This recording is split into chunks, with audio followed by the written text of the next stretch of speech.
எல்லோருக்கும் வணக்கம். நான் தான் திருச்சி சீனிவாசன். மறுபடியும் உங்கள்கிட்ட வந்திருக்கேன். அன்பு நண்பர்களே, நடிகர் திலகம், ஆருயிர் அண்ணன், உலக மகாநாயகன், கலைக்குரிசில் கலை சக்கரவர்த்தி, கலையுலக மாமேதை, கலையுலக கடவுள் சிவாஜி அவர்களுடைய அற்புதமான காட்சிகளை ஒவ்வொரு வாரமும் வெள்ளிக்கிழமை நாம் பார்த்து வருகிறோம். கிட்டத்தட்ட 39 வாரம் வெற்றிகரமாக நம்ம முடிச்சிருக்கோம். இன்னைக்கு 40வது வாரம். இந்த 40வது வாரத்தில் நம்ம பார்க்க போகிற படம் ரொம்ப ரொம்ப ரொம்ப ரொம்ப முக்கியமான படம்.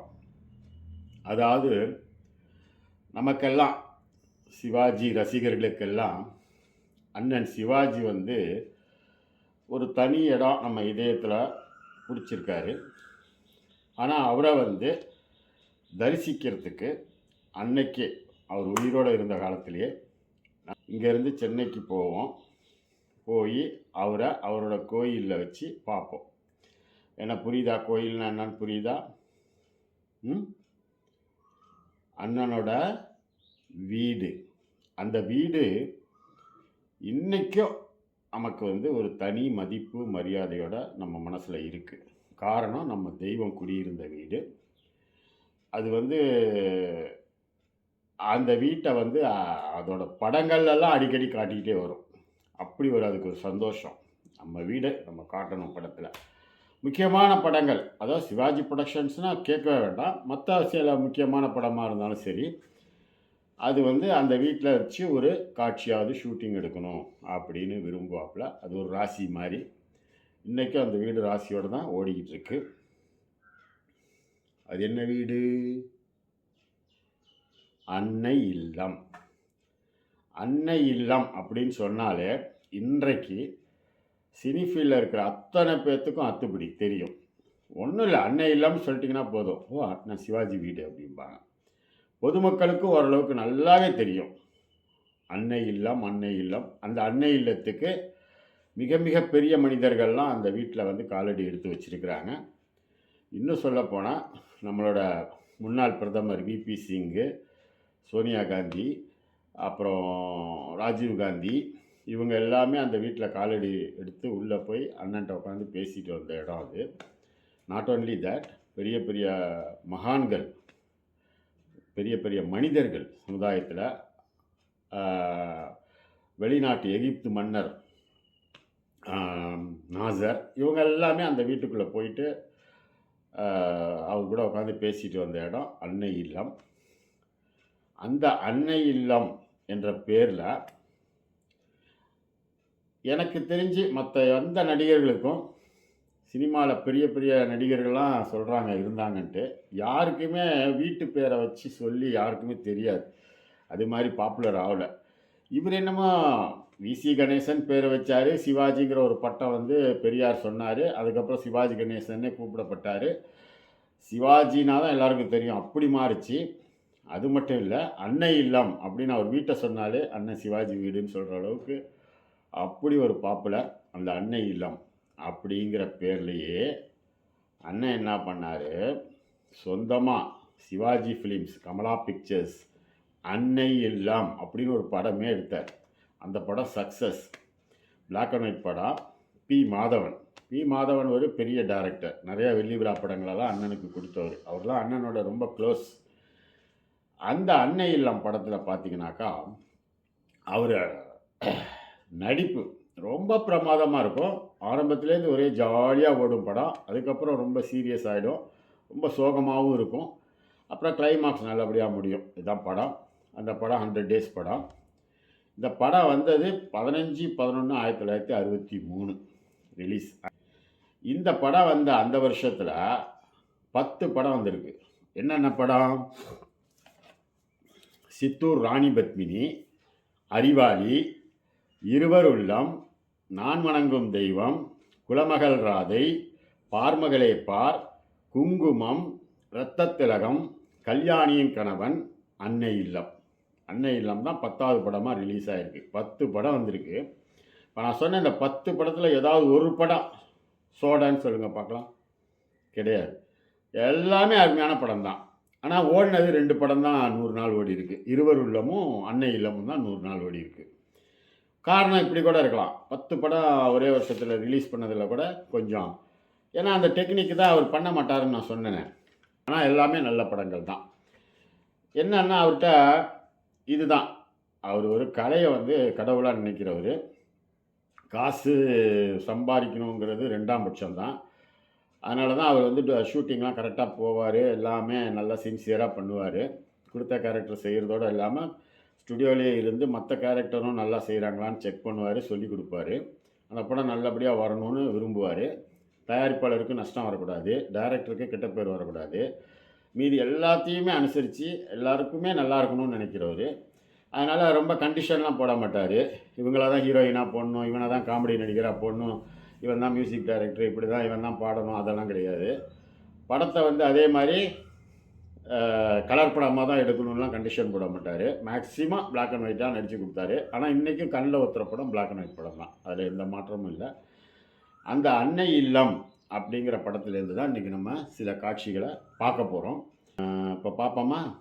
வாங்க பார்ப்போம். அப்பா எங்க இருக்கீங்கப்பா? இங்கதான் இருக்குப்பா.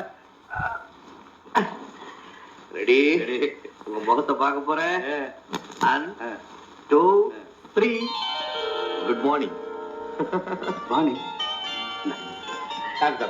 தேங்க்யூப்பா.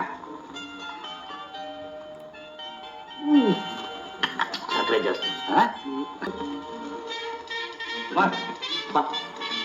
என்னப்பா இது?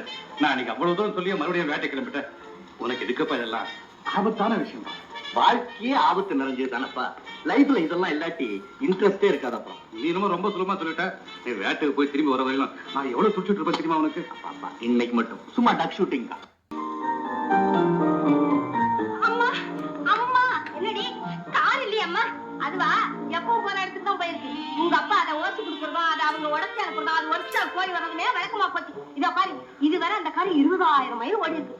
நம்ம என்னமா 2,000 மைல் தான் யூஸ் பண்ணிருக்கோம். மீதி 18,000 மைல் போச்சு. அம்மா உங்க அட்டங்கள்ல சாயந்தரம் வந்து கேட்டுக்கிறேன். இப்ப காலேஜ் கூட என்னமா பண்றது? என்ன கேட்டா அதான் உங்க அப்பா தர கொடைவள்ளல், அவரை போய் கேட்டு.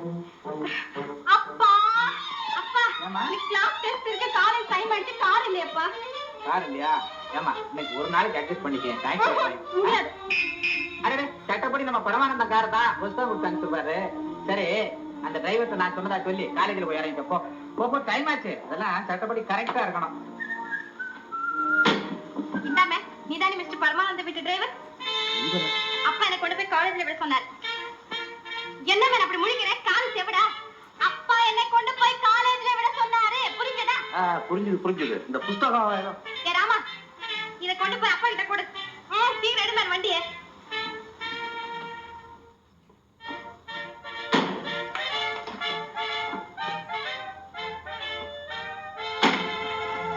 எந்த காலேஜுக்கு போகணும்? உயிர் காலேஜுக்கா செத்த காலேஜுக்கா? நான்சென்ஸ். Women's college.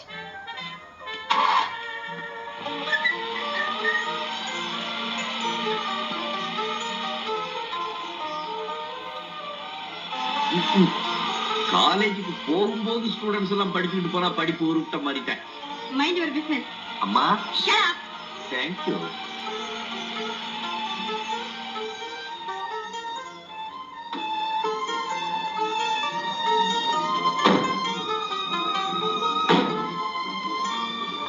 சாயந்தரம் எத்தனை மணிக்கு கார் கொண்டு வர? தேவையில்லை, நான் டாக்ஸில போறேன். நான் இருக்கும்போது நீங்க டாக்ஸில போறதாவது. காலேஜ் எத்தனை மணிக்கு முடியும்? 4 o'clock. 4 o'clock கரெக்டா கார் கொண்டு வந்துடுறேன். பார்த்து பரிச்சு எழுதுங்க, காப்பி அடிக்காதீங்க. ஷட் அப்.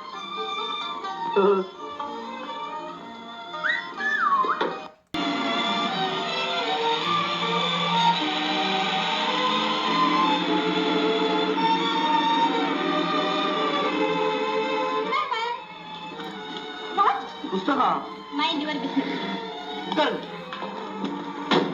எங்க போனோம்? வீட்டுக்கு. பீச் வழியா போ. பீச் வழியா?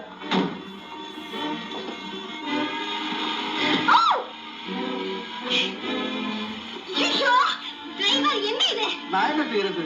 ஸ்டேரிங் லூசா இருக்கு. நான் இந்த பக்கம் திரும்புது, அது அந்த பக்கம் திரும்புது. நல்லா இருக்கு ஓட்ட லட்சணம். உங்களுக்கு டிரைவிங் தெரியுமா? தெரியாது. தெரியாதா?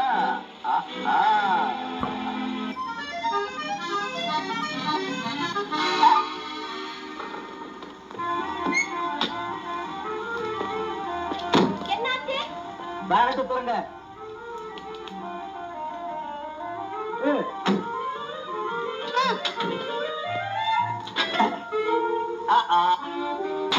ரொம்ப ஹீட் ஆகி போச்சு. புறப்படுறதுக்கு இன்னும் 2 மணி நேரம். ஐயோ, இந்த 2 மணி நேரம் இங்க போர் அடிக்கிறத விட 2 தடவை வீட்டுக்கு நடந்தே போயிட்டு வந்துடலாம். தாராளமா போங்க. நேத்து பத்திரிக்கை பாத்தீங்களா? உங்களை மாதிரி ஒரு பொண்ணு தனியா நடந்து போய்கிட்டு இருந்தாளாம். யாரோ 3 பேர் வழிமறிச்சு நகையெல்லாம் கேட்டாங்களாம். அந்த பொண்ணு நகையை கொடுக்க மாட்டேன்னு சொல்லிட்டாளாம். சதட்டுன்னு கத்தியால குத்தி நகையெல்லாம் புடுங்கிட்டு தூக்கி அந்த கடல்ல எரிஞ்சுட்டாங்களா. அந்த இடம் தான். கவலைப்படாதீங்க, உங்களை அவ்வளவு சாதாரணமா தூக்க முடியாது. 16 வயது பருவமங்கை லதா தனியாக போய் கொண்டிருக்கும் போது திடீரென்று 3 குண்டர்கள் பாய்ந்து கபால் என்று அவளை தூக்கி சென்றனர். பருவமங்கை லதா துடிதுடித்து அலறினாள். Paper news. நீங்க போங்க.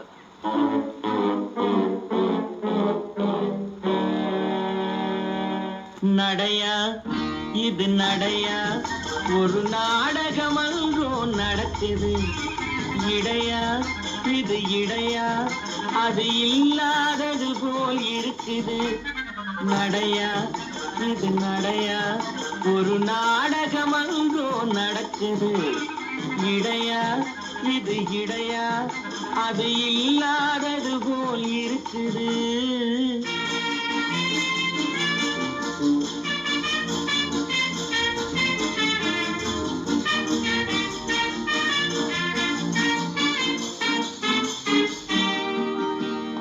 கடற்கரை காத்து அடிக்குது, காத்துல சேலை நடிக்குது. கடற்கரை காத்து அடிக்குது, காத்துல சேலை நடிக்குது.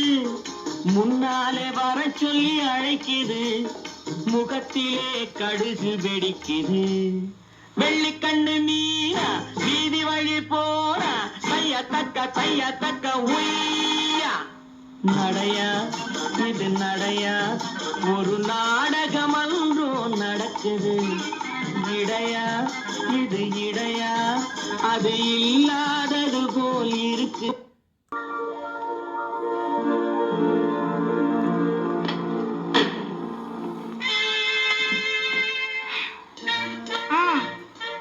என்ன நான் பேசாம நிக்கிறேன்?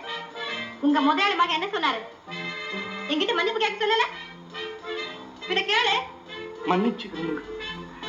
கேர்ஃபுல்.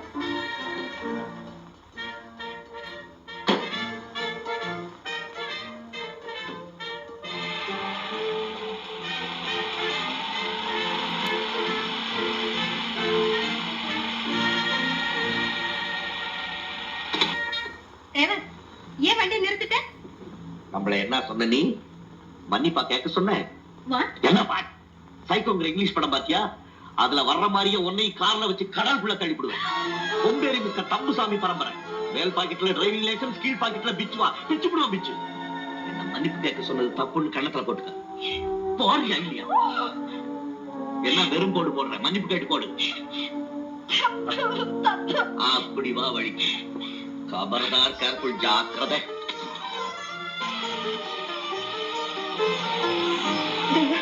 அந்த போலீஸ் ஸ்டேஷன் கிட்ட கொஞ்சம் காரம் நிறுத்துறீங்களா?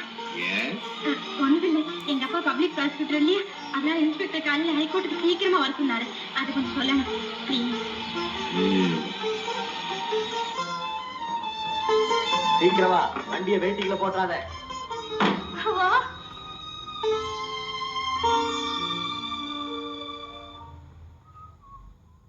சார், எஸ், கொஞ்சம் உள்ள வர்றீங்களா? ஏன்? அந்த அம்மா உங்களை கூப்பிடுறாங்க. ஓகே. Good morning inspector. அப்பா, கொம்பேரி மூக்கன் தம்புசாமி பரம்பரையா? நோ நோ, நான் விளையாட்டுக்கு சொன்னேன் சார். நான் மில்லியனர் பரமானந்த சன். பாத்தீங்களா சார் போய் சொல்றத? இந்த ஆள் பெரிய கேடு சார். நான் அந்த பொண்ணு சொல்றது நம்பாதீங்க இன்ஸ்பெக்டர். நீ என்ன மேன் சொல்றது? 903 ஐயாவை உள்ள கூட்டி. ஏன் இப்ப நான் உள்ளதானே இருக்கேன்? உள்ளுக்குள்ள ஒரு உள்ள இருக்குங்க. இன்ஸ்பெக்டர், உண்மையிலேயே பரமானந்த சன்னுதா? இன்ஸ்பெக்டர், எங்க அப்பாவுக்கு போன் பண்றதுக்காக அட்மிட் பண்ணுங்க. அந்த கவலை உங்களுக்கு வேண்டாம் தம்பி, அதை இன்ஸ்பெக்டர் சாரே செய்துக்குவார். பொண்ணு கீதாவா?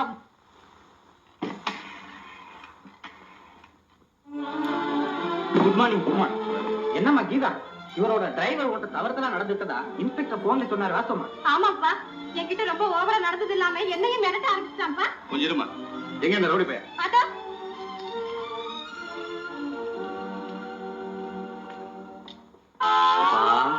குமார், நீயா? உங்க பையன்ல? நான் எவ்வளவு தூரம் சொன்னப்பா இன்ஸ்பெக்டர் கிட்ட, அவர் நம்பல, உள்ள தள்ளிட்டாரு. இன்ஸ்பெக்டர், அவர் பரமானந்தத்தோட சன்னு. ஏதோ தவறு நடந்து போச்சு. மன்னிக்கணும் சார், நான் தவறா ரிப்போர்ட் கொடுத்துட்டேன். நான் கொடுத்த கம்ப்ளைண்ட்டை வித்ட்ரா பண்ணிக்கிறேன். அவரை விட்டுடுங்க. That's all right. நான் இப்பவே ரிலீஸ் பண்ணிடுறேன்.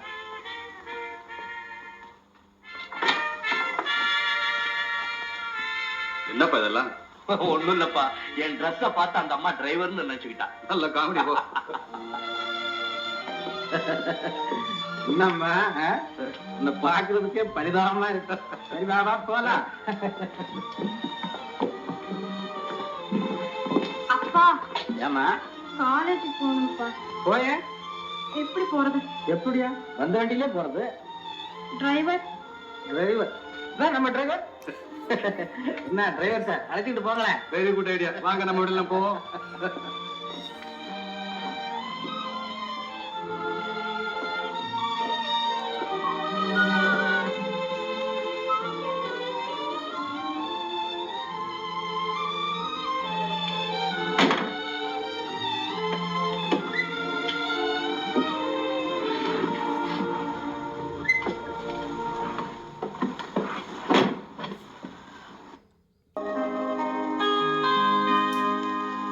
மடி மீது தலை வைத்து விடியும் வரை தூங்கவா,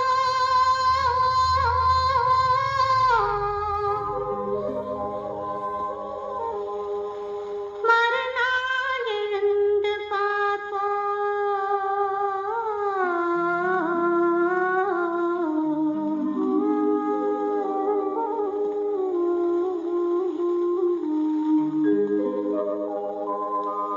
மடி மீது தலை வைத்து விடியும் வரை தூங்குவோம், மறுநாள் என்று பார்ப்போம். மடி மீது தலை வைத்து விடியும் வரை தூங்குவோம், மறுநாள் எழுந்து பார்ப்போம்.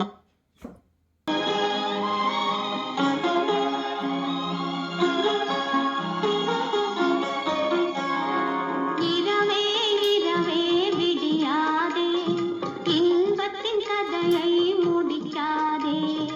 இரவே இரவே விடியாதே, இன்பத்தின் கதையை முடிக்காதே. சேவல் குரலே கூவாதே, சேவல் குரலே கூவாதே, சேர்ந்தவன் உயிரை பிரிக்காதே. சேர்ந்தவர் உயிரை பிரிக்காதே. மடி மீது தலை வைத்து விடியும் வரை தூங்குவோம், மறுநாள் எழுந்து பார்ப்போம்.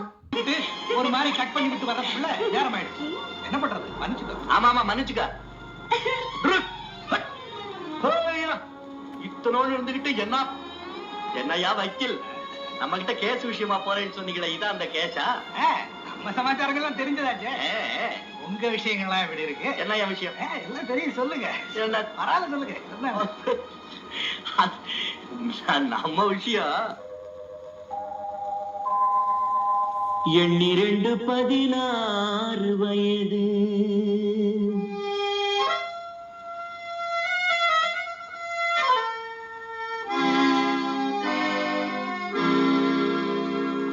எண்ணிரண்டு 16 வயது, அவள் கண்ணிரண்டில் ஆடுதம்மா காதல் கொண்ட மனது.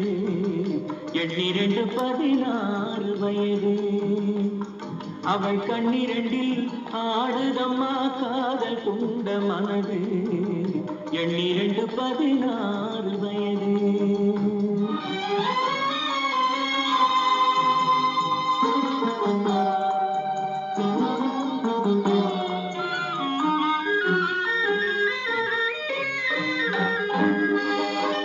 முன்னிரண்டு மலர் எடுத்தாள், என் மீது தொடுத்தாள், சர்க்கரையும் சேர்த்தெடுத்து கொடுத்தாள். முன்னிரண்டு மலர் எடுத்தாள், என் மீது தொடுத்தாள். முக்கனியும் சர்க்கரையும் சேர்த்தெடுத்து கொடுத்தாள்.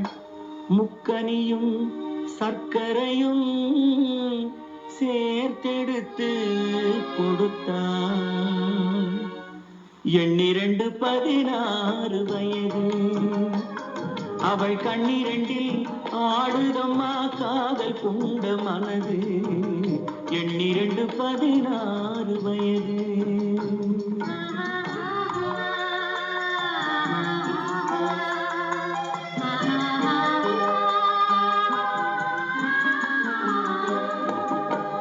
காலளந்த நடையினில் என் காதலையும் அளந்தாள். காலமகள் பெற்றமையில் இரவினிலே மலர்ந்தாள். காலளந்த நடையினில் என் காதலையும் அளந்தாள். காலமகள் பெற்றமையில் இரவினிலே மலர்ந்தாள். காலமகள் பெற்றமையில் இரவினிலே மலர்ந்தாள். எண்ணிரண்டு 16 வயது, அவள் கண்ணிரண்டில் ஆடுதம்மா காதல் கொண்ட மனது. எண்ணிரண்டு 16 வயது, அவள் கண்ணிரண்டில் ஆடுதம்மா காதல் கொண்ட மனது. எண்ணிரண்டு 16 வயது.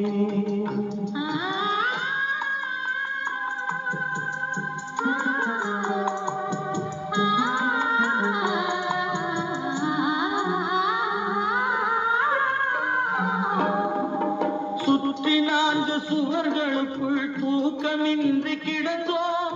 சுற்றி 4 சுவர்களுக்குள் தூக்கமின்றி கிடந்தோம். சிறு துன்பம் போன்ற இன்பத்திலே இருவருமே நடந்தோம். துன்பம் போன்ற இன்பத்திலே இருவருமே நடந்தோம். எண்ணிரண்டு 16 வயது, அவள் கண்ணிரண்டில் ஆடுதம்மா காதல் கொண்ட மனது. எண்ணிரண்டு 16 வயது. நீங்க என்ன விட்டுட்டு போறதுக்கு அப்புறம் நான் எதுக்காகப்பா வாழணும்? யாருக்காக வாழணும்?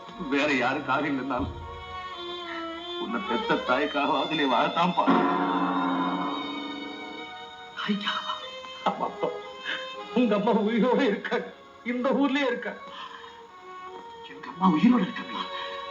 இந்த ஊர்ல இருக்காங்களா? யாரு யாரு எங்க அம்மா? யார் வீட்டுக்கு நீ அடிக்கடி போறியோ, யாரு அம்மா அம்மா அன்போடு கூப்பிடுறியோ, அந்த கௌரி தான்ப்பா உன்னை பெத்த தாய். ஒவ்வொரு நாளும் சாப்பாட்டுக்கு வந்து கௌரி ஒரு இலை போட்டு வச்சிருக்கான்னு சொல்லுவி. அந்த இலை இந்த பாதுக்காக தான்ப்பா, இந்த பாதுக்காக. உனக்கு நம்பிக்கை இல்லைன்னா இப்பவே கௌரி கிட்ட போய் உங்க புருஷன் பேரு பரமசிவன் தானேன்னு கேள். ஆமான்னு சொல்லுவான். உங்க மூத்த பையன் பேரு என்னன்னு கேளு. குமரேசன் சொல்லுவாங்க. அப்பா, குமரேசன் பரமசிவம். ஆமாம், என் வாழ்க்கை பாதையை மாத்தின அதே ரத்தனம் தான் நம்ம பேரையும் மாத்தினான். அது மட்டும் இல்லை, உங்க அம்மா செத்து போயிடுதா போய் சொல்லி என்னை ஏமாத்துறதும் அவனே தான்ப்பா. ஐயோ, இதெல்லாம் இத்தனை நாளா என்கிட்ட சொல்லாம மறைச்சிட்டீங்களே, மறைச்சிட்டீங்களே.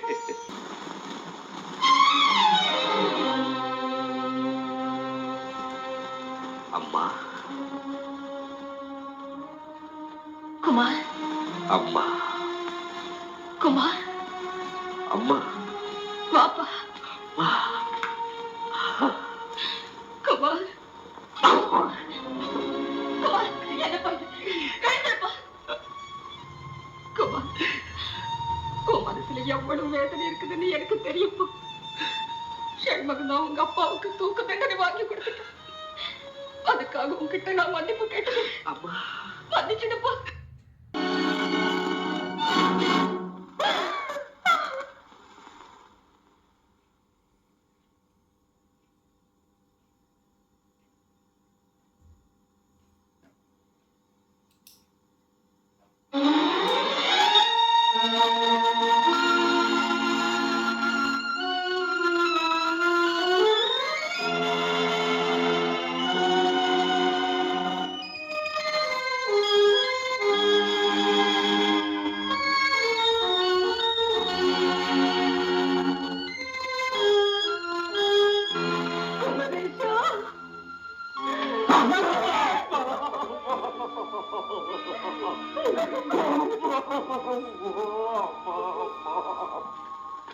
பரமானந்தம், உங்க மனைவியும் மகனும் உங்களை பார்க்க வந்திருக்காங்க. கௌரி வந்திருக்காளா? கௌரி,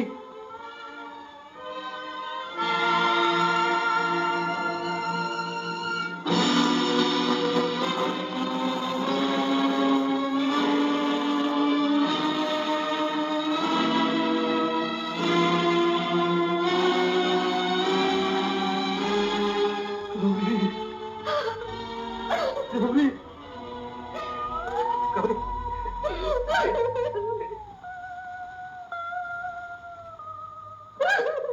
எழுந்திரு கௌரி, எழுந்திரு. ஐயோ, இத்தனை காலத்துக்கு அப்புறம் உங்களை இந்த கோலத்திலேயே நான் பார்க்கணும். கடவுளே! குமார், இல்லப்பா, சத்தியமா நான் சொல்லல. உங்க போட்டோவை பத்திரிக்கையில பார்த்து தெரிஞ்சுக்கிட்டு அம்மாவே வந்தாங்க.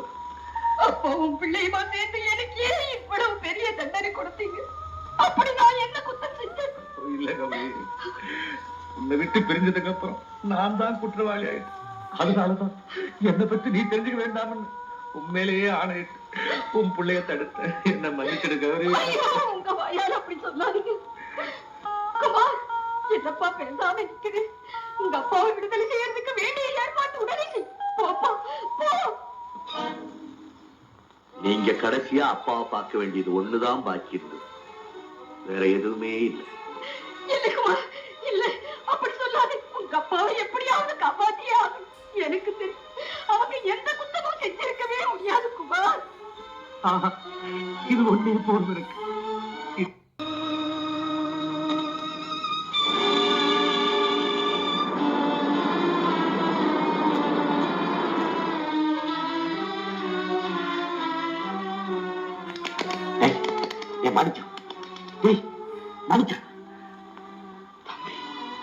என்ன நடந்துச்சு? பணம் கேட்க போனேன். ரத்தனத்தோட ஆளுக்கு இப்படி என்ன செய்துட்டாங்க. ஹலோ, ஜட்ஜி ராமநாதன் வீடு தானே? ராமநாதன் தான் பேசுறது. நீங்க யாரு? சார், நான் குமார் பேசுறேன். குமார், என்ன விஷயம்? சார், நீங்க உடனே எங்க வீட்டுக்கு வந்துட்டு வரீங்களா? ஏன், என்னப்பா? ரொம்ப முக்கியமான சமாச்சாரம், உடனே வாங்க. அப்படியா? இதோ.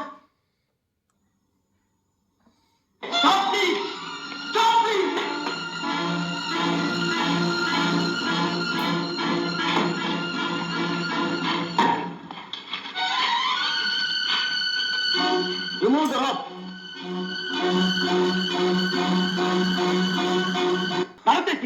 குமரேசா, அம்மா, அம்மா, 25 வருஷமா யாருக்காக இலை போட்டு காத்துக்கிட்டு இருந்தீங்களோ அந்த தெய்வம் நம்ம வீட்டுக்கு வந்து சாப்பிடுற அந்த உன்னதமான காட்சியை நீங்க பார்க்க போறீங்கம்மா. என்ன? ஆமாம், உங்க கணவருக்கு விதிக்கப்பட்ட தூக்கு தண்டனை நிறுத்தியாச்சு. குமார் அவங்க அப்பாவை காப்பாத்திட்டாங்க. குமரேசா, அண்ணா, அண்ணா, உயிருக்குயிராக சேகுதற்கு நான் நினைச்சிருந்த நீங்க என் உடன் பிறந்த சகோதரங்கிறது இவ்வளவு நாளும் எனக்கு தெரியாம போச்சுன்னா. அண்ணா, இப்ப மட்டும் ஏற்பட்டான்.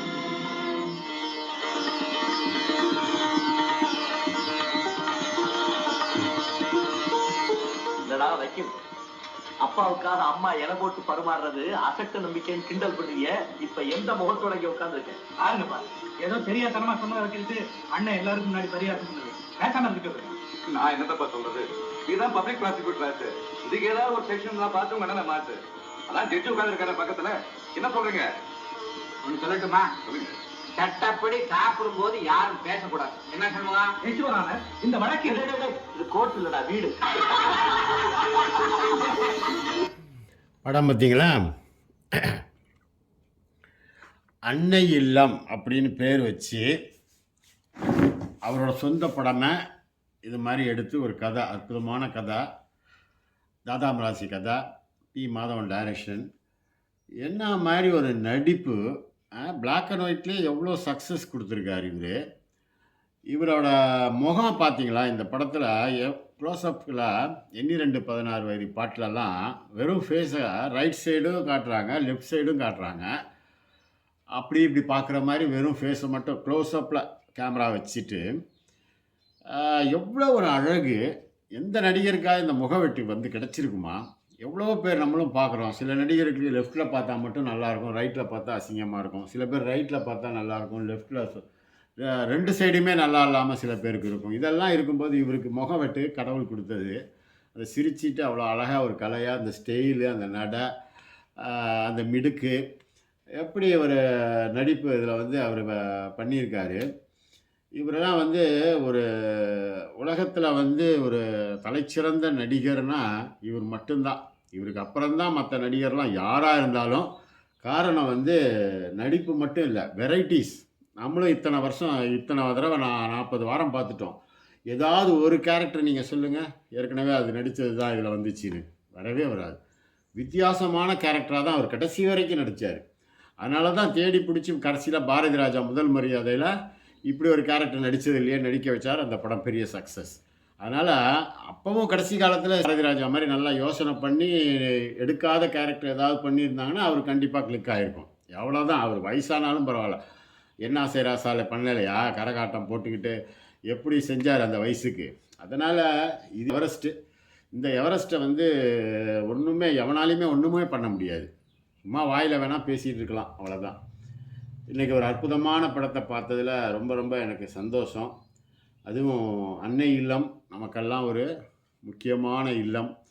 அண்ணன் சிவாஜி வாழ்ந்த அந்த வீடு, அந்த வீடை வச்சு அந்த பேரை வச்சு அண்ணன் ஒரு படம் பண்ணி அந்த படமும் சக்ஸஸ் ஆச்சுங்கும்போது இதை விட திருப்தி எங்களுக்கு சந்தோஷம் வேறு என்ன இருக்க முடியும். அடுத்த வாரம் இன்னொரு நல்ல படத்தில் பார்ப்போம். நன்றி, வணக்கம்.